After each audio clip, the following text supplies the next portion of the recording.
Record on, okay right. So कल हमने 9th question तक किया था। Today we will start with 10th number.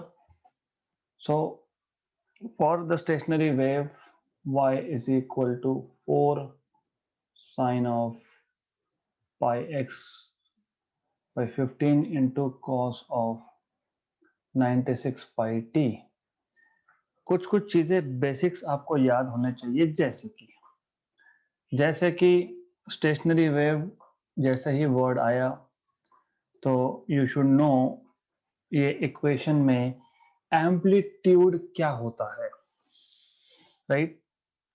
By the way इस क्वेश्चन में हमको बोला है distance between a node and next anti node. तो distance between node and next anti node ये पता होने के लिए आप लोगों को स्टैंडर्ड या general form of stationary wave बताना चाहिए। सो वी नो दैट, मैं अज्यूम कर रहा हूं कि आपको पता है स्टेशनरी वेव के लिए y equal to 2a sine of 2 pi x by lambda into cos 2 pi N T, या फिर ओमेगा टी बोल सकते हो इसको। तो 2 pi N T bye lambda ऐसा फॉर्म आता है वो, something like this, okay, something like this, right. तो comparing these two, if I am not wrong, I think it is omega t, just omega t, not by lambda. It cannot be lambda क्योंकि वो dimension less होना चाहिए, ठीक है। तो comparing equation number 1 and 2, so from 1 and 2 what you can say is 2 pi by lambda is equal to pi by 15। मतलब हम लोग बेसिकली यहाँ पे फोकस कर रहे हैं। ऐसा क्यों? क्योंकि हमको ऑलरेडी पता है, क्या पता है, distance between two adjacent nodes is lambda by 2, distance between a node and next antinode is lambda by 4। ये पता होता है, पता है हमको। तो यहां से तो आपको मिल गया लैम्बडा 30, लैम्बडा मिल गया 30 आपको, ठीक है। Distance between node and next antinode is lambda by 4। Therefore you have, what you have is lambda by 4 is 30 by 4 and 30 by 4 is 7.5, option number A। तो very simple question it was, कुछ भी नहीं है, just you have to remember standard और general form of stationary wave, और ये पता होना चाहिए distance between node and adjacent antinode is lambda by 4। Next, in stationary waves the distance between a node and the nearest antinode, मतलब lambda by 4 दिया हुआ है, इज 20 सेंटीमीटर, मतलब lambda is equal to 80 centimetre. The phase difference between two particles having a separation 60, मतलब आपको delta x path difference दिया हुआ है 60 सेंटीमीटर, आपको बोला है फेज डिफरेंस, आपको पता होना चाहिए phase difference is 2 pi by lambda times of path difference, right. तो 2 पाई और लैम्बडा हमने इसीलिए फाइंड किया था 80, और पार्ट डिफरेंस मतलब डेल्टा एक्स है यहाँ पे actually. So let me just correct this, delta x भी क्वेश्चन में दिया हुआ है 60, 3/4 1 जा एंड 2 जा, तो 3 pi by 2, option number D. कितना सिंपल है, distance between node and nearest antinode is lambda by 4, that is given to you as 20 centimetre. तो लैम्बडा मिल गया 80 centimetre, path difference between 2 points is 60 centimetre, तो phase difference is 2 pi by lambda into path difference, बस substitute करते गए 3 pi by 2 आ गया। as simple as that, cannot be simpler than this, बहुत simple है ये। Next question, a stretched string of 1 meter length and mass 5 into 10 power minus 4 kilogram is having tension of 20 Newton. If it is plugged at 25 centimeter from one end, then it will vibrate with frequency. 1 meter length है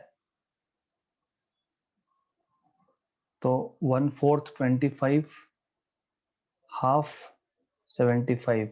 तो आपने इस particular point पे plug किया, right. Tension भी दिया है, मास भी दिया है, लेंथ भी दिया है टोटल, और what will be the frequency of vibration. Interesting. How do you find out frequency of vibration in this case? आपको बताना चाहिए दैट, पहले तो फ्रीक्वेंसी का फॉर्मूला बताना चाहिए। फ्रीक्वेंसी का फॉर्मूला होता है general formula, number of loop P upon 2L under root of L by M, right, under root of T by M, not L by M, T by M, where M is mass per unit length, वो density है, वो linear density है। सो M is total mass upon total length. Total mass is 5 into 10 power minus 5 and total length is 1 meter. तो 5 into 10 power minus 5 ही आएगा। Tension दिया हुआ है, okay, और L भी आपके पास दिया हुआ है। सिर्फ आपको ये पता होना चाहिए, आप सॉल्व भी कर सकते हो पर पता भी होना चाहिए, अगर आप सेंटर से प्लग कर रहे हो, स्ट्रिंग को सेंटर से प्लग करके छोड़ रहे हो, एक लूप बनता है। 1/4 डिस्टेंस से प्लग कर रहे हो तो 2 लूप बनते हैं। तो it will be like this.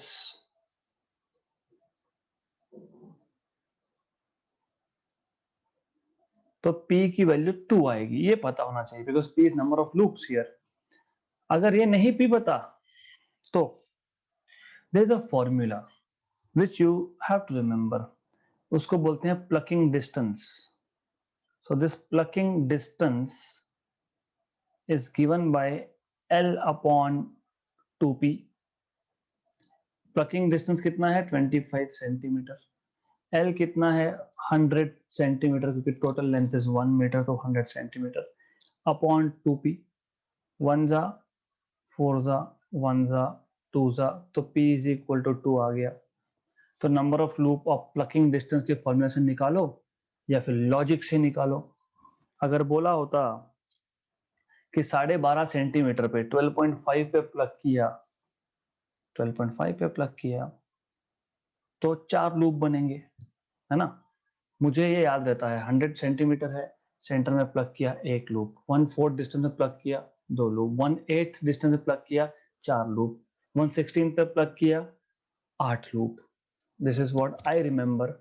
So if you don't remember, you have to know formula for plugging distance. ये आपको पता होना चाहिए if you want to solve this question properly. Good.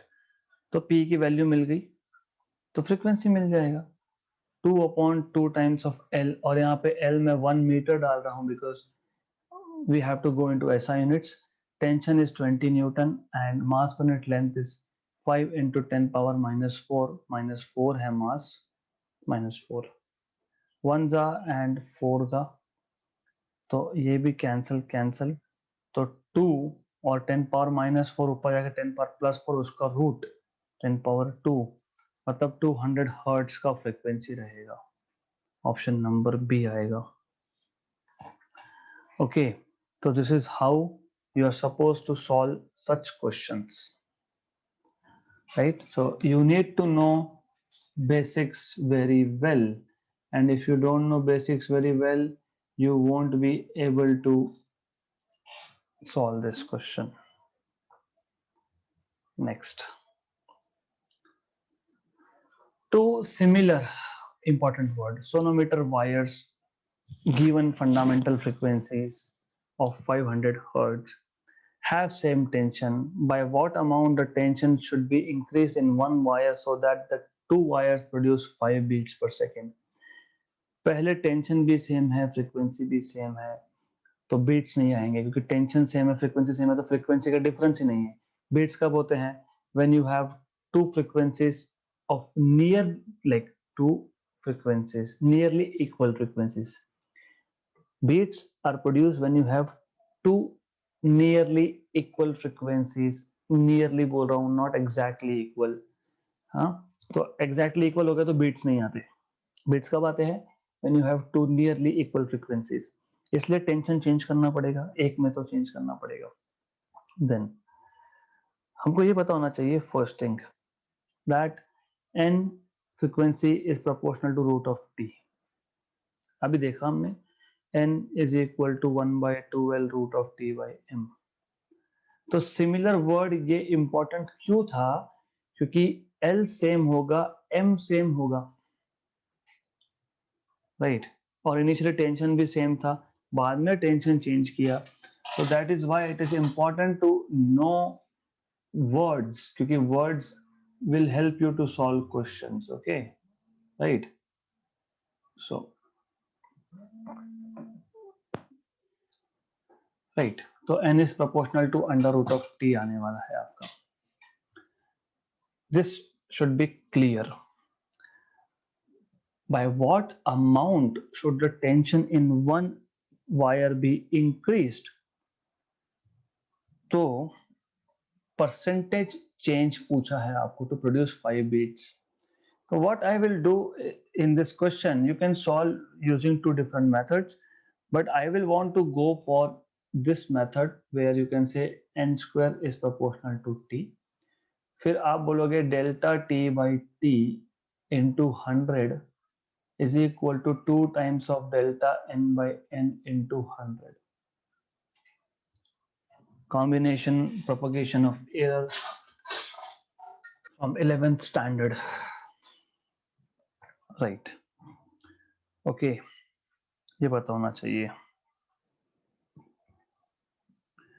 अगर आपको 5 बीट प्रोड्यूस करने हैं, 5 बीट, राइट? तो पहले क्या था? पहले का फ्रीक्वेंसी दूसरे का फ्रीक्वेंसी सेम था, राइट?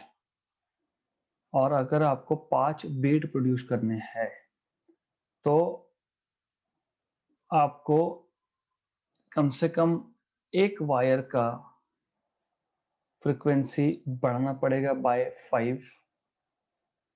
क्यों? आपको पता है ना what is beat frequency? Beat frequency मतलब number of beats per second. It is the difference in the frequencies of the two notes, two sounds. तो n1 dash minus n2 dash 5 लाने के लिए एक का फ्रीक्वेंसी हमको 5 से बढ़ाना पड़ा, तब जाके 5 बीट्स पर सेकेंड आएंगे. बहुत लॉजिकली आर्ग्यूमेंट है, एक्सट्रीमली लॉजिकल आर्ग्यूमेंट है. इससे क्या हुआ? ये है delta N, basically this is delta N, right? तो आप सॉल्व करो. Delta T by T into 100 is equal to 2 times of delta n. What is delta n? 5 by n. Original n क्या था? 500 था, है ना? Into 100, right? करेक्ट. तो 1 जा 5 जा कैंसल कैंसल, 2% है क्या ऑप्शन में? है, राइट? तो this is how you are going to solve this question. मैं वापस समझा रहा हूं क्वेश्चन. हमारे पास 2 वायर थे, दोनों का फ्रीक्वेंसी एग्जैक्टली सेम था, दोनों में टेंशन एग्जैक्टली सेम था, तो बीट्स नहीं आएंगे. बीट्स कब आते हैं? जब दो फ्रीक्वेंसीज स्लाइटली डिफरेंट हो, राइट? एग्जैक्टली इक्वल नहीं चलता है. हमको क्या पता है कि n is equal to 1/2l root of t by m. Similar wire होने की वजह से लेंथ सेम है, mass per unit length same है, टेंशन भी सेम था, हमने चेंज किया बाद में. मतलब n is proportional to under root of tension, मतलब tension is proportional to n square, मतलब delta t by t into 100 is equal to 2 times of delta n by n into 100. Logically 5 beats लाने के लिए कम से कम दोनों में से एक का फ्रीक्वेंसी 5 से बढ़ाना पड़ेगा या 5 से कम करना पड़ेगा, है ना। मैं 5 से बढ़ा देता हूँ, कम तो नहीं कर सकते, बढ़ा देते हैं।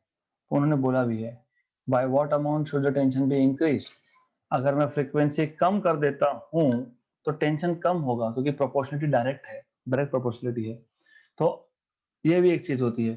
सम स्टूडेंट्स आस्क कि फिर 505 क्यों किया, उसका एक का फ्रीक्वेंसी 495 कर दो ना। अरे पर वो टेंशन बढ़ाने के लिए बोला है, why what amount tension should be increased. मैंने फ्रीक्वेंसी कम कर दिया, टेंशन कम हो जाएगा और डायरेक्ट प्रोपोर्शनलिटी है, इसलिए मुझे 5 से बढ़ाना पड़ा। तो बीट फ्रीक्वेंसी क्या होता है, डिफरेंस इन फ्रीक्वेंसीज। तो new frequency of first tuning fork n1 dash minus n2 second tuning fork का frequency that is 5, that is delta n upon n original was 500, तो सॉल्व करो 2% आ गया। तो this is how such questions are solved. Next, in order to double the frequency of fundamental note emitted by a stretch string, सबसे पहले stretch string का fundamental note के बारे में सब कुछ पता होना चाहिए। एक लूप बनता है, 2 नोट्स होते हैं, एक एंटी नोट होता है, फ्रीक्वेंसी होता है 1/2L under root of T by M। Just a minute, I need to take this call. So you should know this formula. उन्होंने बोला है कि इस फ्रीक्वेंसी को डबल करना है, ऐसा ही बोला है ना, if I am not wrong, they are asking us that you need to double this frequency, right. Okay, the length is reduced by 3/4 of the original length, मतलब L dash is L minus 3/4 of L, 25% से कम हुआ basically. Okay, है ना, 3/4 75% से कम हुआ, yes. इस एक minute, the length is reduced to, good, ये अच्छी बात है, ध्यान दे दिया, रिड्यूस बाय नहीं है, रिड्यूस टू है। हाँ, तो directly 3/4 of original length basically, and the tension is changed, the factor by which the tension is changed is, अच्छा क्वेश्चन है। देखो यहाँ पे ये इंपॉर्टेंट है, वेरी वेरी इंपॉर्टेंट थिंग, क्योंकि क्या होता है ना, सिर्फ बाय और टू में डिफरेंस है। अगर बोला होता the length is reduced by 3/4, by 3/4 मतलब L माइनस 3/4 ऑफ L, तो 1/4 आ जाता न्यू लेंथ। बट उन्होंने बोला है the length is reduced to, मतलब फाइनल लेंथ इज 3/4। तो ये इंपॉर्टेंट है, अगर आप यहाँ पे ध्यान नहीं दोगे देन डिफिकल्ट है, राइट। तो टेंशन कितने से चेंज होगा, सबसे पहले हमारे पास L डैश बाई L है, दैट इज 3/4, हमारे पास N डैश बाई N है, दैट इज 2। ये दो इंपॉर्टेंट चीज हमारे पास है, ओके। और we can see from this formula of n is directly proportional to root of t and inversely proportional to L, correct, right। तो मैं लिख सकता हूँ n dash by n is equal to under root of t dash by t into L dash into L upon L dash, ऐसा लिख सकते हैं हम लोग, राइट। तो n dash by n is 2, t dash by t रहने दो, उसको सॉल्व करना है। L upon L dash is 4/3, तो 1 जा एंड 2 जा, तो under root of T dash by T is 3/2, square करोगे तो T dash by T is 9/4, तो you have to change by 9/4। मैं रिपीट कर रहा हूँ क्वेश्चन, क्वेश्चन इजी है। आपको बोला है फ्रीक्वेंसी डबल करना था, इसलिए लेंथ को हमने 3/4 कर दिया, और लेंथ को 3/4 किया तो टेंशन भी चेंज किया है, बट टेंशन कितने अमाउंट से चेंज किया है ये पूछा था। तो जस्ट फंडामेंटल फ्रीक्वेंसी का फॉर्मूला हमको पता होना चाहिए, प्रोपोर्शनली पता होना चाहिए, और क्वेश्चन में क्या क्या पैरामीटर दिया है ये समझना है, and just by putting values you can solve this, this not big deal, simple है ये, Okay, there is something wrong here. Yes, which is not correct. Okay, so next question. An air column in a pipe which is closed at one end will be in resonance with a vibrating body of frequency 166 hertz if the length of air column will be. देखो आपको पता ही होना चाहिए, for a pipe closed at one end only odd harmonics are present, and you should know for a pipe closed at one end you have one antinode and one node. तो ऐसा system आता है और antinode से node का distance मतलब length is lambda by 4. क्योंकि equations आप याद रखो, मैं ये एक्सपेक्ट नहीं कर रहा हूँ, तो मैं इसलिए बता रहा हूँ कि इक्वेशन बनाते कैसे हैं वापस से एक बार. Lambda is equal to 4l, v is equal to n lambda होता है, n equal to v by lambda होगा, तो v by lambda is 4l. तो ये फंडामेंटल फ्रीक्वेंसी का फॉर्मूला बन गया आपका, राइट. तो if you don't remember, it is not required for you to remember, just derive it. बहुत कम टाइम लगता है, एक बार आपकी प्रैक्टिस हो गई तो ये ओरली होता है. हाँ, close eight one and v by 4l, हाँ open at both ends v by 2l, हाँ ये इजीली होता है. एनीवेज, तो हमारा टास्क है to find length. Length is v by 4n, और बोला है कि ये पाइप जो है ये एक दूसरी वाइब्रेटिंग बॉडी के साथ रेजोनेंस में है, मतलब उस बॉडी का फ्रीक्वेंसी और इस पाइप का फ्रीक्वेंसी सेम है, ऐसा बोलने का मतलब है उनका. और आपको पता होना चाहिए velocity of sound in air दिया नहीं है, देना चाहिए था, मैं लिख देता हूँ यहाँ पे. Take V air to be, क्योंकि पाइप में तो एयर ही होगा, तो take V air to be 332 metre per second. तो 332 अपॉन 4 टाइम्स ऑफ 166, वन जा टू जा वन जा टू जा, half a meter, 0.5 meter is the length of the pipe. Option number D. So the question is really simple, provided that you remember formulas.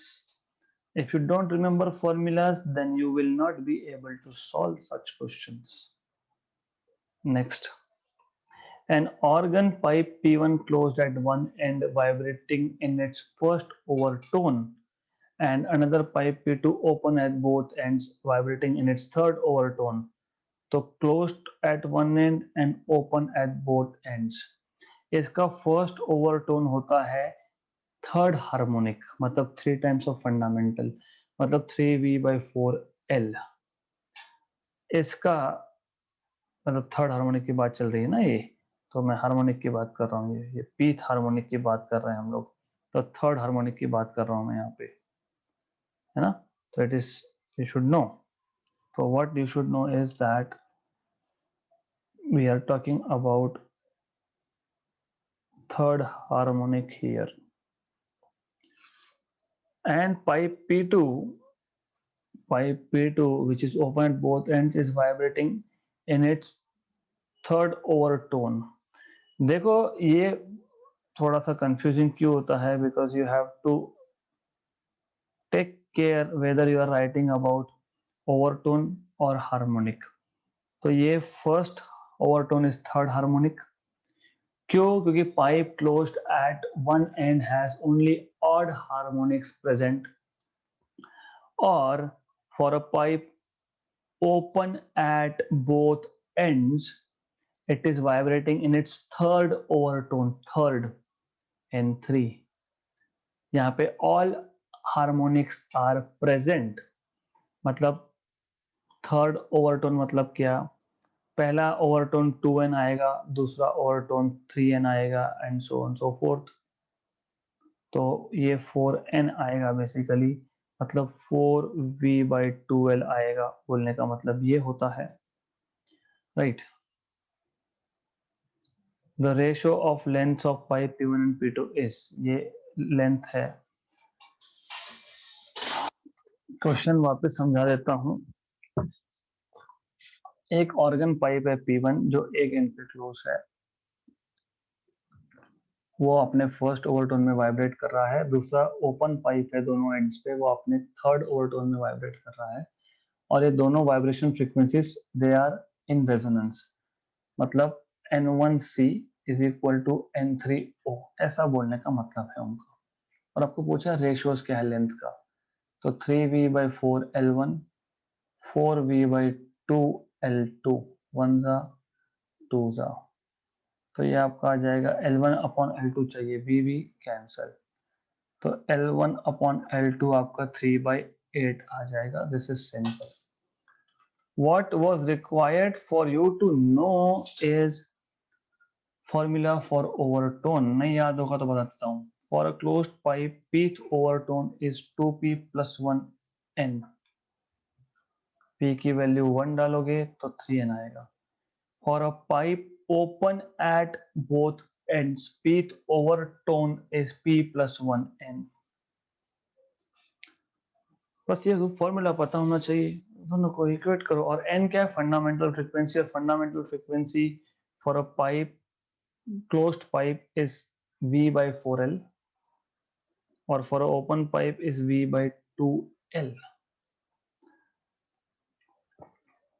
मैंने इसलिए कल बोला था that before attending next session you should just go through formulas of that particular chapter। तो easy है if you know formulas। If you don't know formulas then no one can help you। Next question। A cylindrical tube open at both ends has a frequency F0 in air, fundamental frequency। The tube is dipped vertically into water such that half of its length is inside water। The fundamental frequency of air column now is, easy है। पहले था pipe open at both ends, fundamental mode of vibration में this is the situation। अब आपने इसी pipe को dip कर दिया वाटर में, मतलब हाफ लेंथ बचा और पाइप एक एंड से क्लोज हो गया, ये मतलब होता है। Then in fundamental mode this is the situation, right. तो n open is equal to frequency of, fundamental frequency of open pipe मैंने अभी बताया, V/2 times of L open. Fundamental frequency of closed pipe is V/4L times of L closed, right?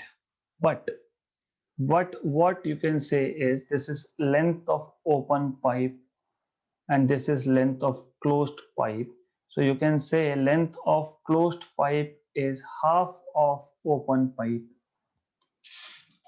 सिर्फ reasoning है, कुछ नहीं है। आधा पानी से भर दिया तो आधा ही तो बचा खाली, तो वाइब्रेट तो एयर कॉलम होगा ना, वाटर कॉलम थोड़ी वाइब्रेट होने वाला है।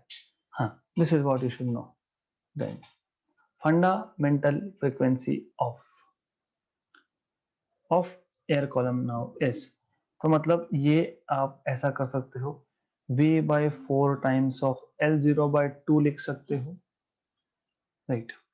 तो 1 जा एंड 2 जा, राइट, करेक्ट। हम इसको NO बोल रहे हैं, ये इसी को FO बोल रहे हैं। हाँ, तो that is the only thing, ठीक है। तो क्या आया हमारा, V/2 टाइम्स ऑफ L0 आया, मतलब वही आया, मतलब नो चेंज।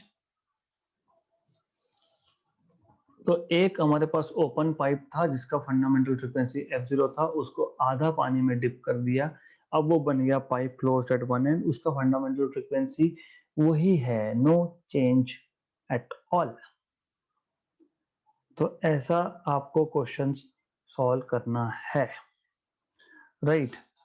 इजी क्वेश्चंस है।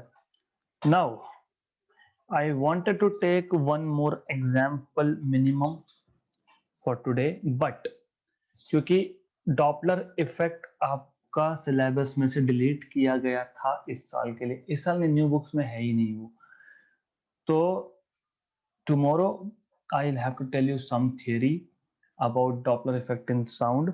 आई am suppose to tell you formulas and I am suppose to tell you how to remember formulas, क्योंकि डॉपलर इफेक्ट ईज़ी है लेकिन उसमें बहुत सारे केसेस इन्वॉल्व्ड हैं।